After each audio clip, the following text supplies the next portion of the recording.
मैं अवधपुरी की वंदना करता हूँ, वहाँ के महाराज दशरथ को प्रणाम करता हूँ। और महाराज दशरथ कैसे हैं? धर्मवान है, गुणवान है, शीलवान है, वो महाराज दशरथ है। महाराज दशरथ शीलवान है, महाराज ऐसे कि कहीं भी चले जाए तो उपलब्धि को पाए। सम्राट ऐसे कि वो अमरावती स्वर्ग में चले जाए तो देवराज इंद्र को अपना आधा सिंहासन महाराज दशरथ के लिए खाली करना पड़ता है। सम्राट ऐसे कि जब महाराज दशरथ युद्ध लड़ने के लिए देवताओं की ओर से जाते हैं तो देवासुर संग्राम विजयी पाते हैं। ये महाराज दशरथ है। बोलिए महाराज दशरथ की। अब कहते हैं महाराज दशरथ की 3 बड़ी सुशील रानियां हैं। कितनी? 3। कौशल्या, सुमित्रा और बोलो ना कहते हैं महाराज दशरथ के पास सब कुछ। एक दिन की बात है, महाराज दशरथ गए इंद्र के अमरावती स्वर्ग में गए। ध्यान देना क्योंकि अंतिम कथा है ना, है? आज 10 मिनट में कुछ हो जाएगा क्या? हाँ, कहते हैं महाराज दशरथ गए स्वर्ग, और जब स्वर्ग गए तो इंद्र ने अपना आधा सिंहासन महाराज के लिए खाली कर दिया। अब खाली तो कर दिया, महाराज दशरथ अपना कार्य करके इंद्रासन से उठकर वापस आते हैं तो महाराज दशरथ को याद आता है कि महाराज दशरथ का जो कटार है वो महाराज दशरथ का जो कटार है वो इंद्र के सिंहासन में छूट गया। ध्यान देना मेरी प्यारी मैया। महाराज दशरथ गए वापस अपने कटार को इंद्र के सिंहासन से लेने के लिए गए तो क्या देख रहे हैं? महाराज दशरथ देख रहे हैं कि इंद्र के सिंहासन, जिस सिंहासन में महाराज दशरथ विराजमान थे, बैठे थे, उस सिंहासन को धोया जा रहा है। उस सिंहासन का शुद्धिकरण अप्सराएं कर रही हैं। महाराज दशरथ के मन में भाव आया कि आखिर ये सिंहासन का शुद्धिकरण क्यों किया जा रहा है? अप्सराएं आपस में बात कर रही हैं। एक अप्सरा दूसरी अप्सरा से कहती है कि अरे बहन, यहाँ पे तो महाराज दशरथ आए। अप्सरा ने कहा हाँ, अरे वो तो बड़े प्रतापी हैं। क्या उनके बैठने से ये सिंहासन अशुद्ध हो गया जो आप सभी मिलके सिंहासन का शुद्धिकरण कर रहे हैं? तो दूसरी अप्सरा कहती है कि हाँ, महाराज दशरथ है तो बड़े प्रतापी, परंतु महाराज दशरथ के जीवन में एक कमी है। बोले क्या? महाराज दशरथ के गृहस्थ जीवन में पुत्र रूपी कली अभी तक नहीं खिली है, अर्थात महाराज दशरथ निपुते हैं और निपुते के बैठने पर यह सिंहासन अशुद्ध हो गया, इसलिए हम शुद्धिकरण करने में लगे हैं। बोलिए सियावर रामचंद्र महाराज की। महाराज दशरथ को बहुत बुरा लगा।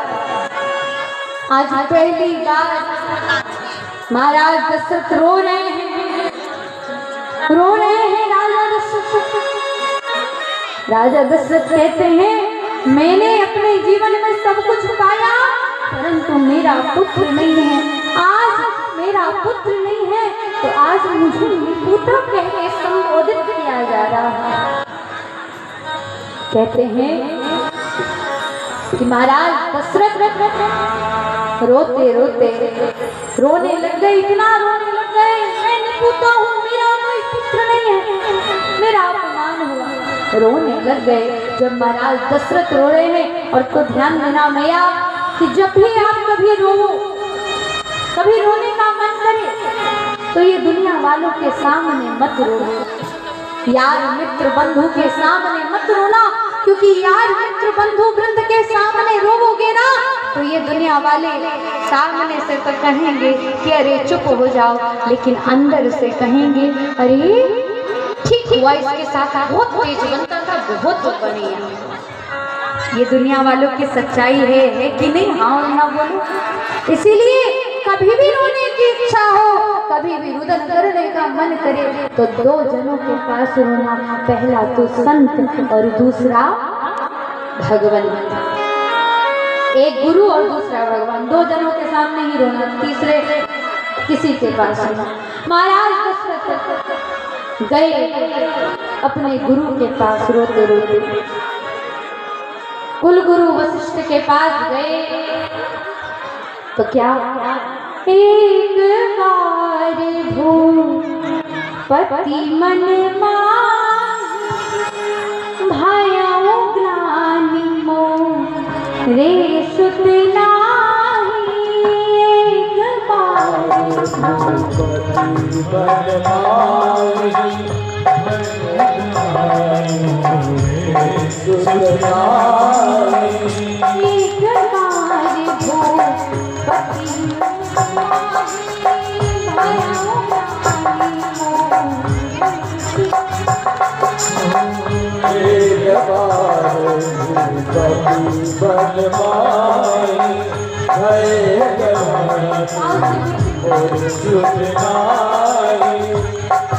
और महाराज सुखदेव और अपने गुरु वशिष्ठ से कहते हैं कि वशिष्ठ जी, हे गुरुदेव, आप ही बताइए कि क्या मैं निपुता रहूंगा? क्या मेरा कोई औलाद नहीं होगा? क्या मेरा कोई पुत्र नहीं होगा? क्या मेरे महल के खंबे को पकड़कर कोई चलना नहीं सीखेगा? कहते हैं गुरु गृह गया तो रथ महिपाला, गुरु गृह गए तो रथ महिपाला। चक्रवर्ती वो महान सम्राट भी आज अपने गुरु के चरणों में गिरा है, शरण लागी करी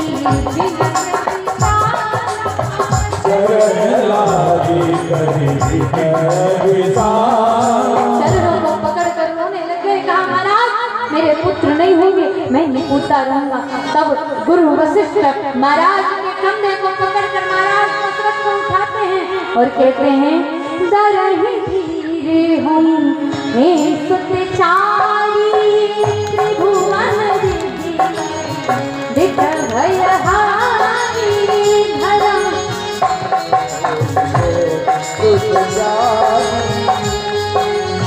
राजन क्यों चिंतित करते हो? अरे मत चिंतित करो, धीरज रखो, तुम्हारे 1, 2, 3 नहीं बल्कि 4 पुत्र होंगे। त्रिभुवन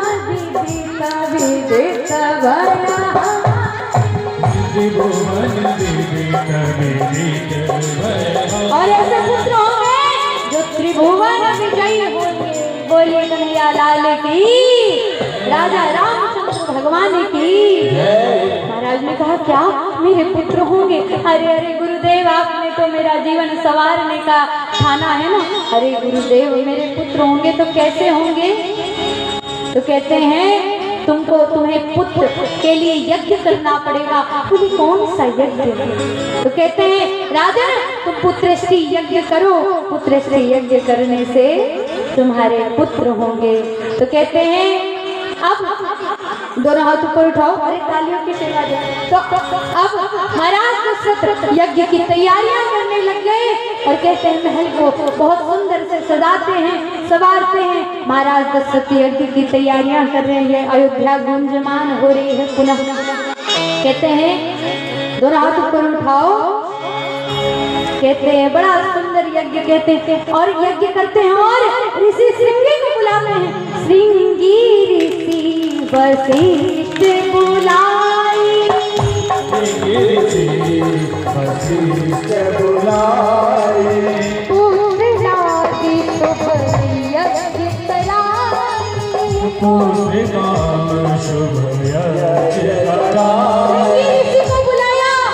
परंतु कहते हैं ना, यज्ञ आचार्य जब करते हैं तो यज्ञ वही आचार्य से सफल होता है जो आचार्य विवाहित होते हैं। जोड़े में आचार्य होंगे तभी यज्ञ सफल होगा। कहते हैं श्रृंगी ऋषि को बुलाया, परंतु श्रृंगी ऋषि तो कुंवारे हैं। तो एक गुप्त बात, गोपनीय बात यहाँ पर ये है कि महाराज दशरथ की एक पुत्री है, महाराज दशरथ और कौशल्या की एक पुत्री है, नाम है शांता। अब आप पूछोगे शांता है तो शांता आखिर रह कहाँ रही थी? तो महाराज दशरथ ने अपनी पुत्री शांता को बचपन में ही ऋषि वर्षणी के पास दान कर दिया था।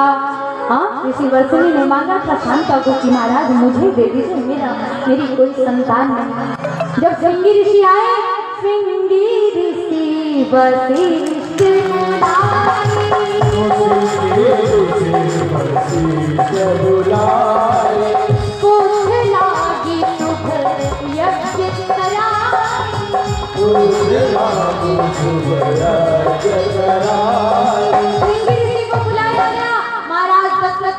अपनी पुत्री शांता जो वर्षणी ऋषि के आश्रम में बचपन से ही पली बढ़ी, वो शांता का विवाह श्रृंगी ऋषि से करते हैं। श्रृंगी ऋषि 1 लाख गाय लेकर आते हैं, कामधेनु गाय, 1 लाख कामधेनु गाय लेके आते हैं। यज्ञ कहाँ हुआ यह भी बात महत्वपूर्ण है। यज्ञ श्रृंगी ऋषि के आश्रम श्रृंगेश्वर आश्रम में हुआ। बोलिए श्रृंगी ऋषि की।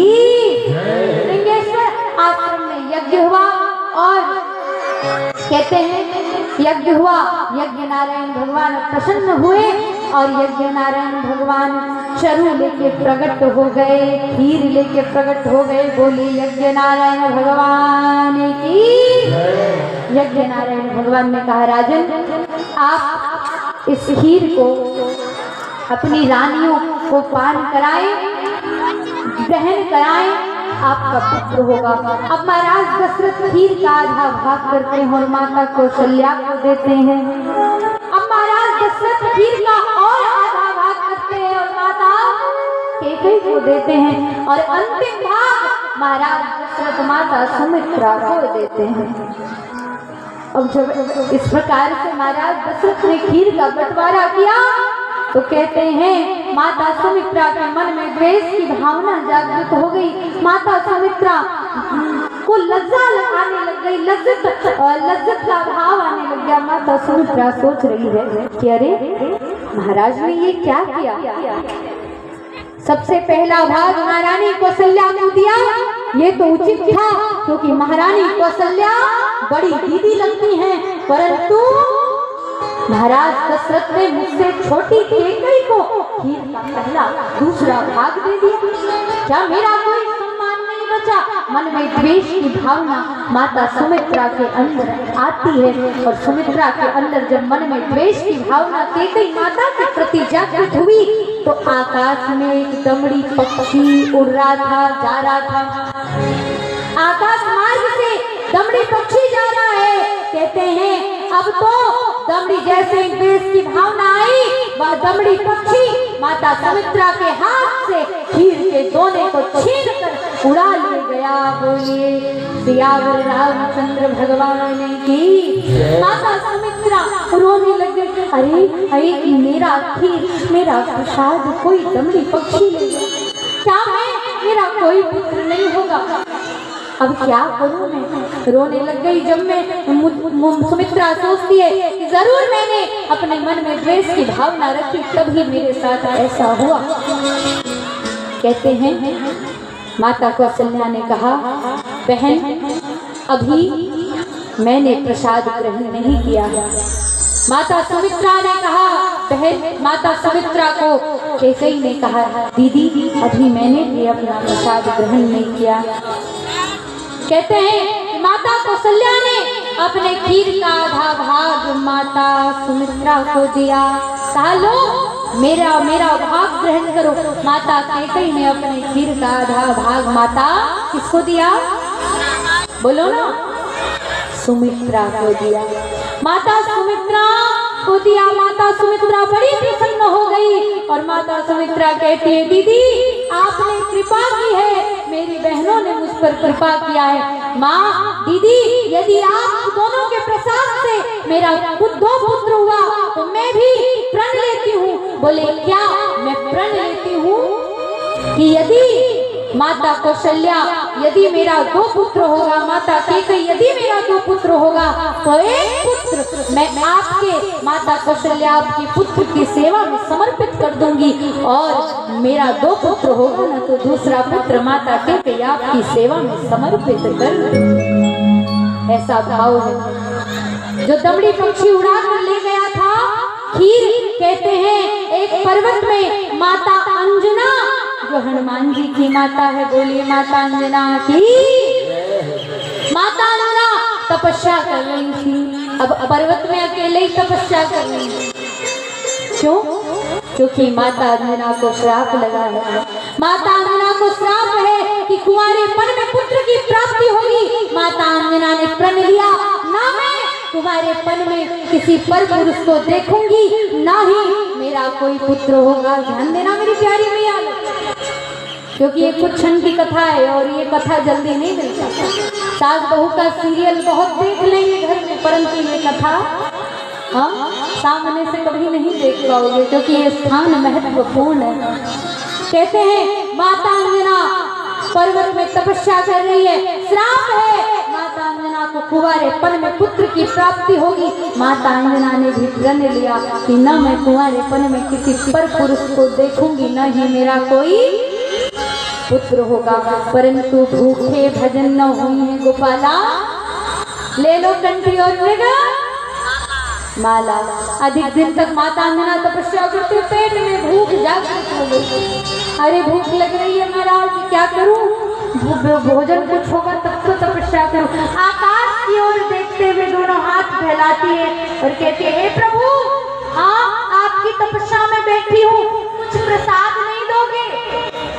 कहते हैं दोनों हाथ ऊपर की ओर कहती करती है और दमड़ी पक्षी जो माता सुमित्रा के हाथ से जिस खीर को छीन कर चुरा कर उड़ गया था, दमड़ी पक्षी अपने चोंच से वही खीर का दोना माता अंजना के हाथों में गिरा देता है। बोलिए माता अंजनी की। माता अंजनी सोचती है, वाह वाह प्रभु प्रसाद मिला है, ये तो प्रभु का ही प्रसाद है। माता अंजना प्रभु प्रसाद समझकर उस खीर को पान करती है, तो प्रभु प्रसाद का तो फल मिलना ही था। माता अंजनी के कोख से वीर बजरंग बली का प्रादुर्भाव हो गया। बोलिए वीर बजरंग बली की। इसलिए कहीं कहीं रामायण का मत है कि हनुमान जी राम जी के बड़े कौन है? भाई। अब इधर अयोध्या गुंजमान हो गई, अयोध्या में राम जी का प्रागट्य होने वाला है। कहते हैं सारी तिथियां एक लाइन से खड़ी हो गई, अयोध्या गुंजमान है। कहते